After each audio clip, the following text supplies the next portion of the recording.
Do you want to keep Jesus around? You say, where did they lose him? They lost him in church. Your problem is not going to be losing him out in the bar room, most of you. Your problem's not going to be that you have to have a bad testimony to have a good testimony.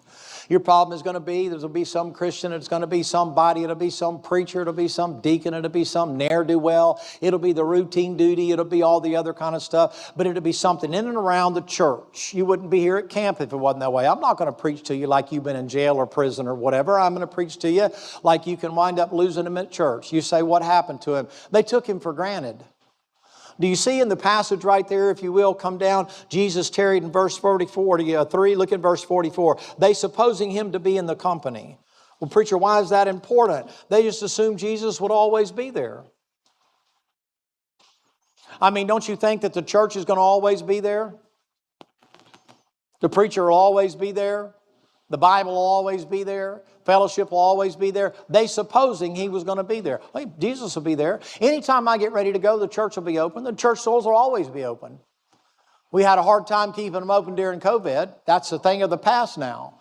That's 6 years ago now. But 2020...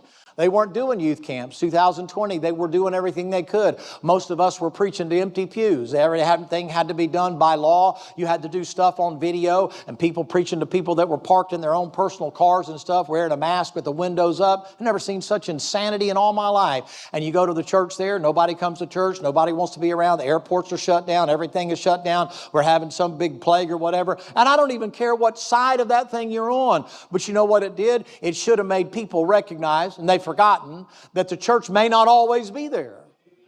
And right when all of a sudden you have an opportunity, supposing it'll always be there. When I get through sowing my wild oats, when I get through doing what I want to do, when I get through going where I want to go, when I get through being what I want to be, I can always come back to church. What makes you think you'll make it back?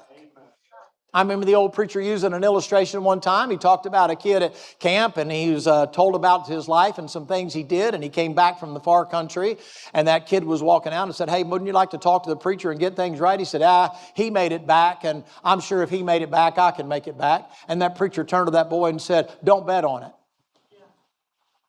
There's no guarantee if you go to the far country, you'll come out of the hog pen.